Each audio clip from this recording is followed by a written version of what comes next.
네, 실업수당을 신청하고도 그동안 일시 중단돼 못 받은 캘리포니아 주민들은 이제 곧 다시 받을 수 있게 될 전망입니다. 올해 캘리포니아 주에서는 산불이 무섭게 타고 있는데 이전 기록에 무려 2배 이상을 전소시켰다는 소식입니다. 오늘은 이런 내용에 대해서 자세히 알아봅니다. 박현경 기자. 네, 안녕하십니까. 네, 캘리포니아 주민들은 이번 주에 이메일 체크를 잘 확인해야 될 것 같습니다. 중요한 우편물들이 이제 도착할 수 있는 그런 상황인데요. 네, 하나는 유권자들에게 해당하는 겁니다. 네. 바로 우편투표 용지입니다. 네. 앞서 지난주 이 시간을 통해 그리고 오늘 아침 모닝뉴스를 통해서도 뉴스 전해드렸습니다만 이번에는 신청하지 않았어도 캘리포니아주 2,100만 명 이상에 달하는 유권자들 모두에게 우편투표 용지가 붙여지는데요. 네. 그게 늦어도 오늘까지는 발송이 돼야 하기 때문에 각 카운티 선거관리국에서 오늘 중 이 우편투표 용지를 붙이는 곳들이 많고요. 네. 그럼 이번 주 안으로 대부분 유권자들은 우편투표 용지를 받게 됩니다. 네네. 그런가 하면 일부 주민들의 경우 우편투표 용지보다 어쩌면 더 기다릴 게 그 실업수당 체크일 텐데요. 그렇죠. 실업수당 가운데 LWA 페이먼이라고 그 연방정부 차원에서 지원하는 걸 신청하고도 지난 2주 동안 일부 받지 못한 주민들은 이번 주에 다시 받을 수 있을 것으로 보입니다. 그 자격이 되는 주민들 중에서도 그동안 받아오다가 중간에 또 잠시 못 받다가 이번에 다시 받게 되는 그런 거 아닙니까? 네, 그렇습니다. 왜 이렇게 된 거예요? 캘리포니아주 고용개발국 EDD가 이 사기와 적체 건수를 줄이기 위해서 자체 시스템을 개선하겠다 이렇게 밝혔었죠. 그러면서 2주 동안 리셋 기간을 가졌는데요. 그러면서 LWE 페이먼트도 중단됐었습니다. 네. EDD는 그전 첫 3주간 페이먼트는 제대로 지급했는데요. 나머지 2차례 지급이 아직까지 남아있는 상태입니다. 네. 근데 이 리셋 기간이 오늘로 끝나게 되면서 이 페이먼트도 이번 주 다시 되기 시작하는데요.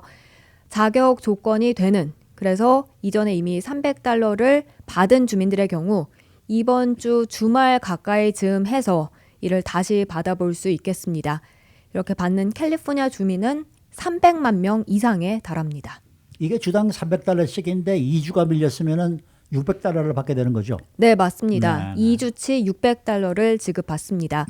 페이먼트는 2가지 형태로 나갈 수 있다고 EDD는 밝혔는데요. 네. $600 체크 한 장이 날아갈 수도 있고요. 아니면 각각 $300씩 체크 2장이 잇따라 날아갈 수도 있는데요. 어찌됐든 못 받은 $600 체크를 받게 되는 셈입니다. 다행이네요. 자, 기억하기로는 그때 신규 실업수당 신청도 중단이 됐었는데 이 신규 실업수당 신청은 어떻게 되는 겁니까? EDD에서 이와 관련된 직접적인 그런 언급을 하진 않았는데요.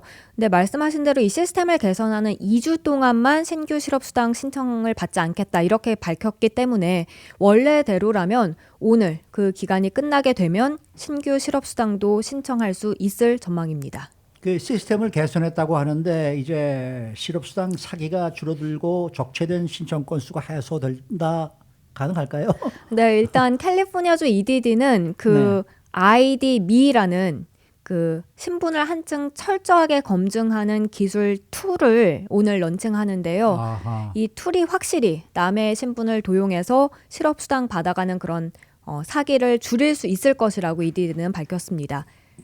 또 정확한 신분 확인 시스템을 통해서 실업수당을 신청하는 절차가 좀 더 빨라지고 개선될 수 있을 것이라고 기대했습니다. 네.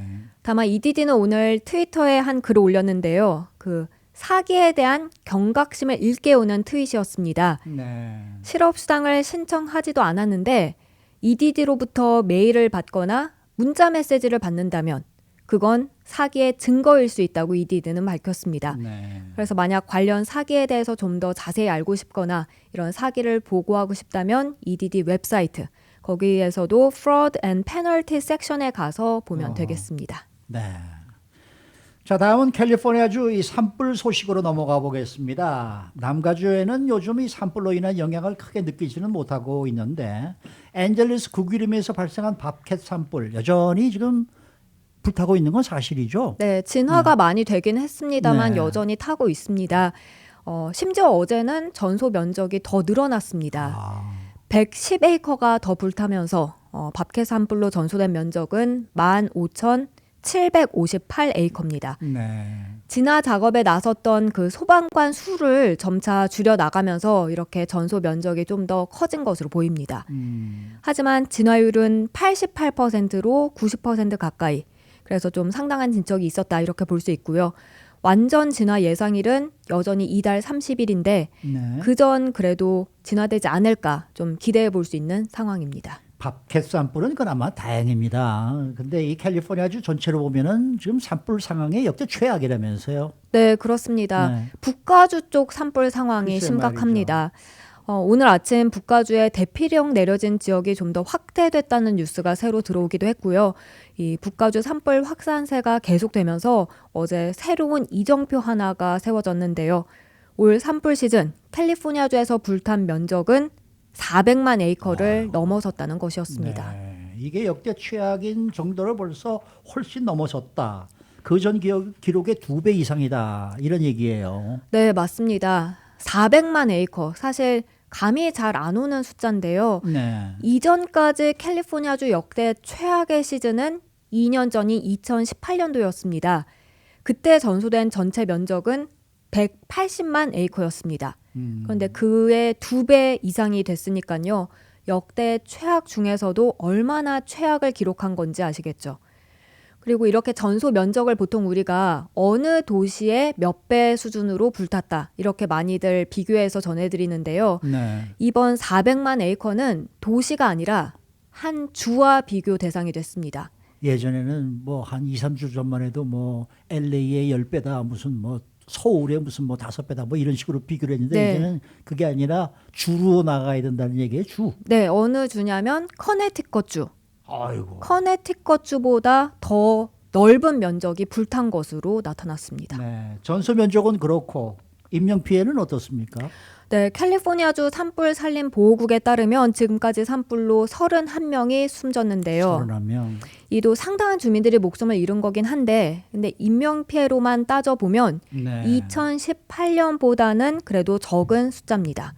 2018년은 기억하시겠습니다만 북가주 패러다이즈 지역에서 난 그 캠프 산불이 엄청났었죠.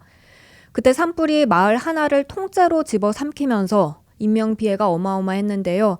100명 이상이 목숨을 잃었었습니다. 근데 그에 비하면 올 산불 시즌 인명 피해는 3분의 1 수준입니다. 네. 인명 피해가 덜 하다는 건 다행인데 이 재산 피해 정도는 또 어떤지도 함께 짚어볼까요? 네, 재산 피해도 결론부터 말씀드리면 훨씬 적습니다. 이번에 전소된 건물 수는 8,200채 이상인데요. 네. 이 또한 엄청난 수치긴 합니다만 2018년에는 훨씬 더 많았습니다. 주택은 그때 17,000채 이상이 불탔고요. 비즈니스도 700곳 이상이 파손됐습니다. 그러니까 이 사람이 사는 곳의 직접적인 피해가 2018년과 비교했을 때 좀 덜하다 이렇게 할 수 있긴 한데 그래도 지금 대피한 주민이 수만 명에 달합니다. 그래서 산불로 불편을 겪는 주민들은 엄청나다고 말씀드릴 수 있겠습니다. 네. 그리고 올해 캘리포니아주에서 발생한 산불들이 역대급에 속하는 경우가 꽤 많았다는 점도 이게 눈에 띄는 거예요. 네, 역대 가장 최악의 산불 20개를 쭉 놓고 보잖아요. 그럼 5개가 이번에 났던 산불입니다. 역대 최악의 산불 20개 가운데 4분의 1이 올해 발생했다는 얘긴데요. 그 산불 5개만 놓고 보더라도 전소 면적이 240만 에이커에 달합니다. 네. 그래서 2018년 전체 전소 면적 180만 에이커를 훌쩍 넘어섭니다. 네. 이 북가주 산불은 어떻습니까? 이게 어제 기준인데요. 이 역대 최악의 산불로 기록된 그 어거스트 산불 98만 5,300에이커 이상을 태웠고요. 네. 진화율은 51%입니다.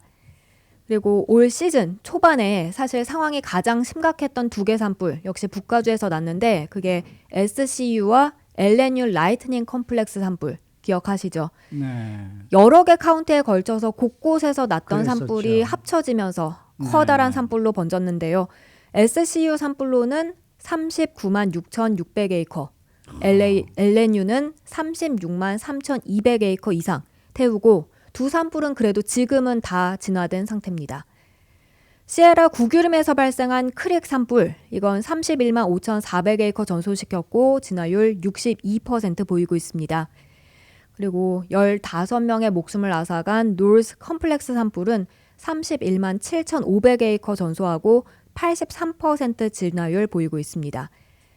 최근에 그 와인 산지 나파 카운티와 소노마 카운티에서 났던 글래스 산불 여전히 네. 확산세 보이고 있는데요.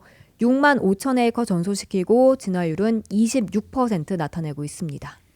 이게 들어보니까 참 산불이 올해 참 많이 발생했습니다. 그런데 이렇게 역대급 중에서 훨씬 심각한 최악의 산불이 난 이유는 뭘까요? 이 캘리포니아주에서 따지고 보면 지난 8월쯤부터 해서 대형 산불이 나기 시작했는데요. 네. 근데 그때 발생한 산불들 상당수는 벼락에 의한 것이 벼락. 많았습니다. 벼락이 치면서 불꽃이 튀며 산불로 빠르게 확산한 거였습니다. 근데 과학자들은 여기에 더해서 기후 변화가 역시 이 산불 확산의 큰 요인이 트럼프 됐다고 대통령이 평가하고 들어오면 별로 안 있습니다. 좋아할 얘기네요. 맞습니다. 그냥 개빈 뉴섬 주지사가 계속해서 강조하는 부분인데요. 요즘도 근데 사실 10월 한창 가을임에도 불구하고 날씨는 굉장히 덥잖아요. 오늘도 남가주 일대 90도대 기록한다고 나오니까요. 근데 8월에도 역대 가장 더운 한 달 기록했고요. 북가주와 중가주는 이미 지난 겨울부터 이례적으로 극히 건조한 기후가 이어져 왔는데요. 여름에 더운 날씨까지 더해지면서 나무와 수풀들은 비정상적으로 마르며 건조해졌고요. 네. 불이 붙으면 쉽게 빠르게 번지기 쉬운 상황이 됐습니다. 그나마 다행히도 이번 주는 기온이 차차 내려가면서 산불 진화에 그나마 도움이 되는 기후 보이겠는데요. 하지만 작은 불씨도 빠른 산불로 크게 확산될 가능성이 여전히 남아있기 때문에 주민들이 주의를 기울이는 것이 무엇보다 중요하다는 지적입니다. 제가 지금 잠시 계산을 해봤어요. 400만 에이커가 얼마만한 면적인가. 네. 한국의 남한이 말입니다. 2,470만 에이커라고 나와요. 그러면 남한의 6분의 1이 탄 거예요. 그렇네요. 그러니까 어마어마한 엄청난 면적이 네. 지금 탄 거죠. 네, 맞습니다. 네. 남한의 6분의 1이 이번에 탔다. 올해만. 아유, 수고 많으셨습니다. 네, 고맙습니다. 박현경 기자였습니다.